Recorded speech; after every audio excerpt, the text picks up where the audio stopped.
नमस्कार welcome to my mini blog.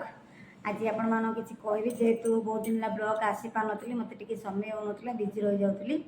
आज baby विषय कहबी शुणु आम पेडियाट्रिक मानस रंजन सार कौन कहते सर्जरी जेहेतु छुआ मान जो कान फोड़ा जो छोट छुआ जो माँ मैंने फोड़ जो इनफेक्शन हो देखो कौन मान केते वर्ष फोड़े इनफेक्शन पिलार कान जदि फुटाऊँ 6 मास आगु फुटातु ना कारण 6 मास आगु पिला टी वैक्सीनेशन हो ना तेणु इनफेक्शन होबार बहुत चांसेस द्वितीय कथा है छोट छुआ मान कान पीवा को अवॉइड करूँ कारण से निजर केयर नहीं पारे ना बेस्ट टाइम हूँ 7 ରୁ 10 वर्ष आ जदि कान फुटाऊँ मन रखु सर्जन कि गोटे डॉक्टर पाखे फुटेले भल।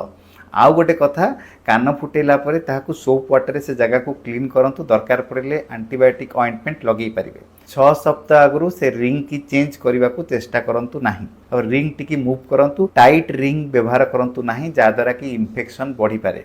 पिला को कहतु जे से जगह को टच करेंगे ना बारंबार कपड़ा काढ़ला बेलू बा ड्रेस अनड्रेस कला बेलू ध्यान दिंतु से जगह जमती कपड़ा ड्रेस न लग जाओ। जदि से जगह लाल पड़ुची रेड होची किंबा फुलुची ताहले तुरंत डाक्तर को परामर्श करंतु कारण दरकार पड़े एंटीबायोटिक दवा को पड़ी पारे और रिंग टी काढ़िया को पड़ी पारे। धन्यवाद। पिला मानकर कान फोड़िया पार्लर नहीं कि जाउछन कि अटकी जा प्रथमे देखंतु पार्लर हाइजीन ठीक अछि ना नाही। यूजुअली पार्लर रे गन यूज करंती स्टैपलर गन जोटा कि बहुत कन्वीनियंट किंतु सेटा देखंतु स्टेरिलाइज अछि ना नाही। जदि स्टेरिलाइज नथिबो आपनक पिला को चांस अछि HIV किंबा हेपाटाइटिस किंबा बैक्टीरियल इन्फेक्शन होबार संभावना अछि। आउ गोटे कौन हुए स्टैपलर गन व्यवहार द्वारा से गन जदि निडल शार्पनेस ठीक से नथिबो किंबा ठीक से फायर हबो नाही ताहाले कौन करिवो ये कान रे गोटे इंजुरी कराए किछि दिन गला पर से गोटे फुला देखा जाए जहाको कि नोडुलर किलोइड कहंती एवं यह भल हुए नहीं